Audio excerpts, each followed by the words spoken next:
जय हिंद दोस्तों। आज की इस वीडियो में हम लोग यूपी ट्रिपल एससी पीईटी के लिए जो हम लोग रिवीजन कर रहे थे बुक से, तो उसी के अंतर्गत आज के इस वीडियो में हम लोग बौद्ध धर्म और जैन धर्म का रिवीजन करने वाले हैं। दोनों टॉपिक को हम लोग एक ही वीडियो में कवर करने वाले हैं, जिसमें से बौद्ध धर्म से टोटल 23 क्वेश्चन है और वहीं पे जैन धर्म से 10 क्वेश्चन के आसपास क्वेश्चन है और इससे हम लोग रिवीजन करने वाले हैं। तो आइए शुरू करते हैं आज के इस रिवीजन को। सबसे पहले बौद्ध धर्म है, जिसके अंतर्गत गौतम बुद्ध की जीवनी एवं शिक्षाएं हैं। उसका क्वेश्चन नंबर पहला है कि निम्नलिखित में से कौन सा बौद्ध पवित्र स्थल निरंजना नदी पर स्थित है। इसका राइट आंसर होगा ए, यानी कि बोध गया है। प्रसिद्ध बौद्ध स्थल बोध गया निरंजना नदी के किनारे स्थित है। बोध गया में ही गौतम बुद्ध को ज्ञान की प्राप्ति हुई थी और इसके पश्चात वह बुद्ध के नाम से प्रसिद्ध हुए। तभी से यह स्थल बौद्ध धर्म के अनुयायियों के लिए अत्यंत महत्वपूर्ण है। वर्ष 2002 में यूनेस्को द्वारा बोध गया में स्थित महाबोधि मंदिर परिषद को विश्व विरासत स्थल में घोषित किया गया था।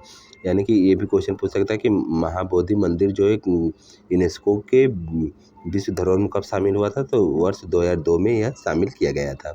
उसके बाद नेक्स्ट क्वेश्चन दूसरा है कि बोध गया एक महत्वपूर्ण बौद्ध तीर्थ केंद्र क्यों है। इसका राइट आंसर होगा बी, क्योंकि गौतम बुद्ध ने यहाँ पे ज्ञान की प्राप्ति किया था। इसका एक्सप्लेनेशन ऊपर ही दिया गया था। उसके बाद नेक्स्ट क्वेश्चन नंबर तीसरा है कि ज्ञान प्राप्ति करने के बाद गौतम को किस नाम से जाना लगा था। यानी कि जो भगवान बुद्ध थे उन्हें पहले गौतम नाम था उनका, यानी गौतम नाम था, और उन्हें ज्ञान प्राप्ति के बाद उनका नाम जो है बुद्ध नाम हो गया, यानी कि गौतम बुद्ध हो गए। उसके बाद नेक्स्ट क्वेश्चन 4 है कि किस स्मारक से गौतम बुद्ध ने दुनिया के लिए बौद्ध धर्म के अपने दिव्य ज्ञान का प्रचार किया था। तो इसका राइट क्वेश्चन, अभी भर्ती बोर्ड ने भी इसमें कुछ नहीं माना है। इस हिसाब से इसका एक्सप्लेनेशन दिया गया है कि गौतम बुद्ध को बोध गया में ज्ञान प्राप्त हुआ था। नोट, इस ज्ञान का प्रचार का आरंभ धम्मचक्र प्रवर्तन है, उन्होंने ऋषिपत्तनम यानी सारनाथ वाराणसी से किया था। उसके बाद नेक्स्ट क्वेश्चन नंबर 5 है कि गौतम बुद्ध को ज्ञान किस नदी के तट पर प्राप्त हुआ था। तो इसका राइट आंसर होगा डी, उन्हें ज्ञान जो है निरंजना नदी के तट पे प्राप्त हुआ था। गौतम बुद्ध को निरंजना नदी के तट पर पीपल वृक्ष के नीचे ज्ञान प्राप्त हुआ था। उन्होंने ज्ञान प्राप्ति के पश्चात सर्वप्रथम ऋषिपत्तनम में, यानी कि ऋषिपत्तनम जो है सारनाथ को ही, सारनाथ का ही पुराना नाम ऋषिपत्तनम में 5 ब्राह्मण सन्यासियों को ज्ञान प्रदान किया था, जिसे बौद्ध ग्रंथ में धम्मचक्र प्रवर्तन कहा जाता है। नेक्स्ट क्वेश्चन है कि माना जाता है कि गौतम बुद्ध ने अंतिम अनुभूति के लिए बोध गया जाने से पहले 6 साल तक निम्नलिखित में से किस स्थान पर पवित्रता पूर्वक ध्यान किए थे। तो इसका राइट आंसर होगा सी, यानी कि डुंगेश्वरी गुफा में उन्होंने किया था। यह क्वेश्चन जो है 2023 के पेड में पूछा गया है। आप लोगों को पता होगा कि 2023 का जो पेड हुआ था उसके क्वेश्चन के लेवल क्या था, उस हिसाब से इसका राइट आंसर डुंगेश्वरी गुफा में किया था। गौतम बुद्ध ने अंतिम अनुभूति के लिए बोध गया जाने से पूर्व 6 वर्ष तक डुंगेश्वरी गुफा, जो कि गया बिहार में है, ध्यान किया था। गौतम बुद्ध को लगभग 35 वर्ष की आयु में वैशाख पूर्णिमा की रात्रि को एक पीपल वृक्ष के नीचे ज्ञान प्राप्त हुआ था। नेक्स्ट क्वेश्चन 7वां है कि बुद्ध को परिनिर्वाण कहाँ प्राप्त हुआ था। तो इसका राइट आंसर बी होगा, यानी कुशीनगर में उन्हें परिनिर्वाण प्राप्त हुआ था। यह कुशीनगर जो है उत्तर प्रदेश में स्थित है। इसका एक्सप्लेनेशन है कि महात्मा बुद्ध को मल्ल गणराज्य की राजधानी कुशीनगर, जिसे कुशीनगर कहते हैं, यहाँ पे 483 ईसा पूर्व में परिनिर्वाण प्राप्त हुआ था। बौद्ध ग्रंथों में इसे महापरिनिर्वाण कहा जाता है। बोध गया उरुवेला में महात्मा बुद्ध को ज्ञान की प्राप्ति हुई। ऋषिपत्तनम, जिसे सारनाथ कहते हैं, वहाँ पे इन्होंने अपना प्रथम उपदेश दिया, जिसे धम्मचक्र प्रवर्तन की संज्ञा दी गई थी। नेक्स्ट क्वेश्चन नंबर 8 है कि उस स्थान का नाम बताइए जहाँ बौद्धों की मान्यता के अनुसार गौतम बुद्ध ने अपनी मृत्यु के बाद परिनिर्वाण प्राप्त किया था। तो इसका राइट आंसर बी होगा, यानी कि कुशीनगर होगा। नंबर 9 है कि बौद्धों के लिए उत्तर प्रदेश में स्थित सारनाथ क्यों महत्वपूर्ण है। इसका राइट आंसर डी होगा, यानी कि ज्ञान प्राप्ति करने के बाद भगवान बुद्ध ने सारनाथ में अपना पहला उपदेश दिया था, इसलिए यह महत्वपूर्ण है। नेक्स्ट क्वेश्चन नंबर 10 है कि बुद्ध ने अपना पहला उपदेश कहाँ दिया था। तो इसका राइट आंसर बी होगा, सारनाथ में इन्होंने अपना पहला उपदेश दिया था। और वहीं पे क्वेश्चन नंबर 11 है कि गौतम बुद्ध ने सारनाथ में अपना पहला उपदेश दिया था, तो उसे किस नाम से जाना जाता है। तो उसे धम्मचक्र प्रवर्तक मुद्रा के नाम से जाना जाता है। नेक्स्ट इसका एक्सप्लेनेशन है कि गौतम बुद्ध ने सारनाथ में अपना पहला उपदेश धम्मचक्र प्रवर्तन मुद्रा में दिया था। गौतम बुद्ध बौद्ध धर्म के संस्थापक थे।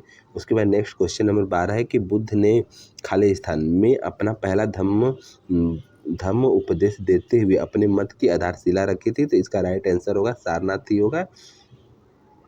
इसका राइट आंसर डी यानी कि सारनाथ है। और वहीं पे इसका एक्सप्लेनेशन है कि गौतम बुद्ध का जन्म कपिलवस्तु के निकट लुम्बिनी नामक स्थान पे हुआ था। बुद्ध ने अपना पहला धर्म उपदेश सारनाथ में दिया था, जहां उन्होंने 5 ब्राह्मण सन्यासियों को पहला उपदेश दिया, जिसे बौद्ध धर्म में धम्मचक्र प्रवर्तन कहा जाता है। नेक्स्ट क्वेश्चन नंबर 13 है कि गौतम बुद्ध ने कहाँ पे धम्मचक्र प्रवर्तन सूत्र यानी कि धर्मचक्र प्रवर्तन सूत्र का उपदेश दिया था। तो इसका राइट आंसर सारनाथ होगा। यह क्वेश्चन 2 बार रिपीट हुआ है यूपी ट्रिपल एससी के पेट के एग्जाम में ही। उसके बाद नेक्स्ट क्वेश्चन नंबर 14 है कि निम्नलिखित में से किस स्थान पर प्रथम बौद्ध संगति का आयोजन किया गया था। तो प्रथम बौद्ध संगति का आयोजन जो है राजगीर में आयोजित किया गया था। महात्मा बुद्ध की मृत्यु के बाद 483 ईसा पूर्व में प्रथम बौद्ध संगति का आयोजन राजगीर में हुआ था। और वहीं पे नेक्स्ट क्वेश्चन नंबर 15 है कि पाली में बौद्ध ग्रंथों का आमतौर पर त्रिपिटक यानी थ्री फोल्ड बास्केट कहा जाता है। इनमें से कौन सा त्रिपिटकों में से नहीं है। तो इसका राइट आंसर सी होगा, यानी कि उपशाखा पिटक नहीं है इसमें। जो शामिल है सूत पिटक, विनय पिटक और अभिधम्म पिटक इसमें शामिल है। नेक्स्ट है कि पाली में बौद्ध ग्रंथों को आमतौर पर त्रिपिटक या थ्री फोल्ड बास्केट कहा जाता है, जिसमें शामिल है सूत पिटक, विनय पिटक तथा अभिधम्म पिटक। त्रिपिटक बौद्ध धर्म के मूल ग्रंथ हैं, ये पाली भाषा में लिखे गए हैं। उसके बाद नेक्स्ट क्वेश्चन नंबर 16 है कि कनिष्क के शासनकाल के दौरान निम्नलिखित में से कौन सी बौद्ध संगति आयोजित की गई थी। तो इसका राइट आंसर होगा चौथी, यानी कि जो लास्ट वाली थी वही कनिष्क के शासनकाल में आयोजित की गई थी। और यहाँ पे जो बौद्ध धर्म की 4 संगतियाँ हुई थी उसका पूरा क्रम दिया गया है, यानी कि प्रथम, द्वितीय, तृतीय, चतुर्थ। यानी कि प्रथम बौद्ध संगति 483 ईसा पूर्व में हुई थी, और वहीं पे द्वितीय बौद्ध संगति जो है 383 ईसा पूर्व में हुई थी।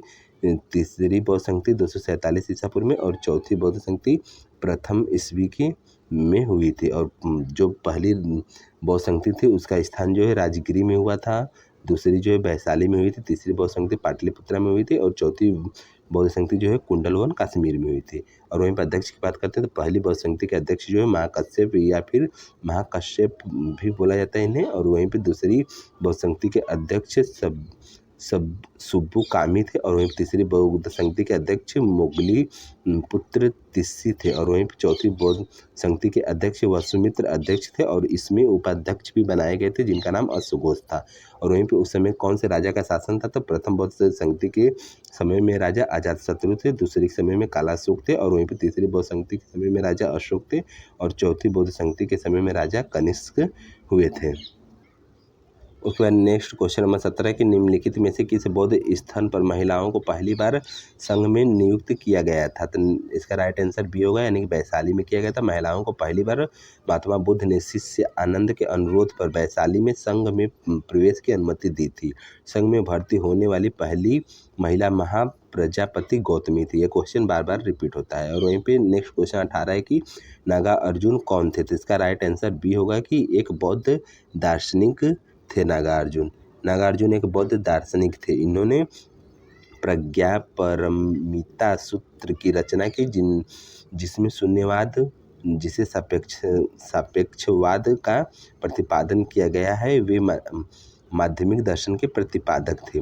नेक्स्ट क्वेश्चन नंबर 19 है कि भारत में स्थित किस शहर को विश्व की सबसे पुराना शहर माना जाता है। इसका राइट आंसर बी होगा, यानी कि वाराणसी को ही विश्व का सबसे पुराना शहर माना जाता है। उसके बाद नेक्स्ट है कि हिंदू पौराणिक कथा के अनुसार वाराणसी जिसे काशी भी कहा जाता है विश्व का प्राचीनतम शहर है। प्राचीन काल में वाराणसी काशी महाजनपद की राजधानी थी। 20वां क्वेश्चन है कि त्रिरश्मि बौद्ध गुफा परिसर जहां 3 नई गुफाएं खोजी गई हैं किस राज्य में स्थित है। तो इसका राइट आंसर बी होगा कि महाराष्ट्र में ये गुफाएं जो खोजी गई हैं वे महाराष्ट्र में स्थित है। महाराष्ट्र के नासिक जिले में त्रिरश्मि बौद्ध गुफा स्थित है। भारतीय पुरातत्व सर्वेक्षण को उसी क्षेत्र में 3 और गुफाएं मिली हैं। नेक्स्ट क्वेश्चन नंबर 21 है कि राजा बिंबिसार के दरबार में उस प्रसिद्ध चिकित्सक का क्या नाम है जो भगवान बुद्ध के निजी चिकित्सक थे। तो इसका राइट आंसर सी होगा, उनका नाम जीवक था। जीवक चीन भारत के प्रसिद्ध आयुर्वेदाचार्य थे। ये गौतम बुद्ध के निजी चिकित्सक तथा बिंदुसार के दरबारी चिकित्सक भी थे। बिंबिसार मगध का राजा तथा अजातशत्रु बिंबिसार का पुत्र था। नेक्स्ट क्वेश्चन नंबर 22 है कि स्तूप के अर्धवृत्ताकार टीले के ऊपर देवताओं के निवास का प्रतिनिधित्व करने वाली बालकनी जैसी संरचना क्या कहलाती है? तो उससे हर्मिका बोला जाता है। इसका राइट आंसर ए होगा। स्तूप का प्रारंभिक रूप अर्धगोलाकार मिलता है, जिसमें एक चबूतरे के ऊपर उल्टे कटोरे की आकृति का एक थूहा बनाया जाता था, जिसे अंडा कहते हैं। स्तूप की चोटी के ऊपर धातु पात्र रखा जाता था, जिसे हर्मिका कहते हैं।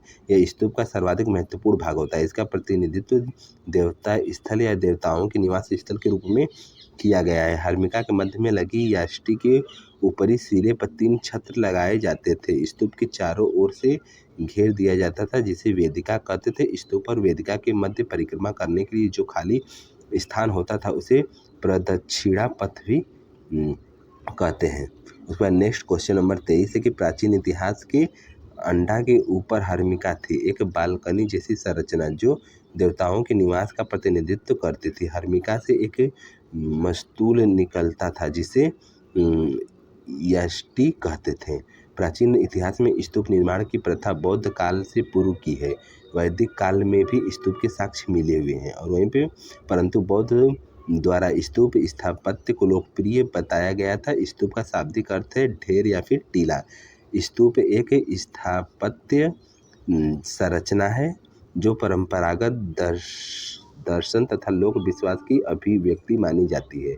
स्तूप एक अर्धगोलाकार संरचना होती थी, जिसे अंडा कहा जाता है। अंडे के ऊपर की संरचना को हर्मिका कहा जाता है। हर्मिका से एक मस्तूल निकलता है, जिसे यीस्ट कहा जाता है। उसके बाद नेक्स्ट हम लोगों का जो है जैन धर्म है। जैन धर्म का हम लोग भी रिवीजन कर लेते हैं इसी वीडियो के अंतर्गत। जैन धर्म का पहला क्वेश्चन है कि पहले जैन तीर्थंकर कौन थे? तो इसका राइट आंसर होगा बी, यानी कि ऋषभदेव पहले जैन तीर्थंकर थे। और वहीं पे जैन परंपरा के अनुसार जैन धर्म में कुल 24 तीर्थंकर हुए। जैन धर्म के मूल संस्थापक या प्रवर्तक प्रथम जैन तीर्थंकर ऋषभदेव या फिर आदिनाथ माने जाते हैं। 23वें तीर्थंकर पार्श्वनाथ थे तथा महावीर स्वामी जो हैं ये 24वें तीर्थंकर थे, जिन्होंने 6ठी शताब्दी ईसा पूर्व में जैन धर्म का प्रचार व प्रसार किया था।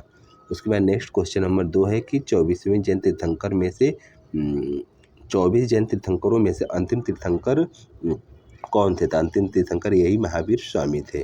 नेक्स्ट क्वेश्चन नंबर 3 कि भगवान महावीर स्वामी को ज्ञान प्राप्त हुआ था, तो यानी कि उन्हें ज्ञान प्राप्ति कहाँ हुआ था? तो उन्हें जाम्बिक ग्राम में ज्ञान प्राप्ति हुई थी। महावीर स्वामी जैन धर्म के 24वें तीर्थंकर थे, जिन्हें जाम्बिक ग्राम के पास ऋजुपालिका नदी के तट पर एक साल वृक्ष के नीचे कैवल्य जिसे ज्ञान कहते हैं यह प्राप्त हुआ था। नेक्स्ट क्वेश्चन नंबर 4 है कि महावीर स्वामी को जीन के नाम से जाने जाना लगा था। जीन का क्या अर्थ है? जीन का अर्थ होता है विजेता। जीन शब्द जो है उसका अर्थ विजेता होता है। महावीर स्वामी को 12 वर्षों की कठोर तपस्या के पश्चात कैवल्य यानी कि पूर्ण ज्ञान प्राप्त हुआ था। ज्ञान प्राप्ति के पश्चात वे केवलीन आहार्य योग्य जीन यानी विजेता तथा निग्रेध यानी बंदर रहित कहलाए थे। उसके बाद नेक्स्ट क्वेश्चन नंबर 5 है कि जैन धर्म में 3 रत्न यानी कि त्रिरत्न जिसे कहते हैं दिए गए हैं और उन्हें निर्वाण का मार्ग कहा जाता है। वे क्या है? तो राइट आंसर रेडी होगा, यानी कि सही विश्वास, सही ज्ञान और सही आचरण है। जैन धर्म के त्रिरत्न हैं सही विश्वास जिसे सम्यक दर्शन कहते हैं, सही ज्ञान जिसे सम्यक ज्ञान कहते हैं और सही आचरण जिसे सम्यक आचरण कहते हैं। जैन धर्म में सत्य या यथार्थ में विश्वास को सम्यक दर्शन, वास्तविक ज्ञान को सम्यक ज्ञान तथा सुख दुख में समभाव को ही सम्यक आचरण कहा गया है। जैन धर्म में कैवल्य की प्राप्ति जीव का अंतिम लक्ष्य होता है। नेक्स्ट क्वेश्चन नंबर 6 है कि मनुष्य जीवन का सर्वोत्तम ध्येय है कैवल्य, जिसका अर्थ होता है कैवल्य का अर्थ होता है इच्छाओं पर विजय प्राप्त करना। जैन धर्म के अनुसार मनुष्य जीवन का चरम लक्ष्य कैवल्य की प्राप्ति है। उपयुक्त विकल्पों में से कैवल्य का सम्य इच्छाओं पर विजय प्राप्त करने से स्थापित किया जा सकता है, क्योंकि इच्छाओं पर विजय प्राप्ति के बिना कैवल्य संभव नहीं होता है। नेक्स्ट क्वेश्चन नंबर 7 है कि जैन धर्म का सबसे महत्वपूर्ण मौलिक सिद्धांत क्या है? तो इसका राइट आंसर रेडी होगा, यानी कि अहिंसा। अहिंसा को जैन धर्म के सबसे महत्वपूर्ण मौलिक सिद्धांत के रूप में माना जाना जाता है। जैन धर्म में 5 सिद्धांतों में अहिंसा सबसे मौलिक है। जैन धर्म के 5 सिद्धांत इस प्रकार है: अहिंसा, सत्य, अस्तेय, अपरिग्रह एवं ब्रह्मचर्य।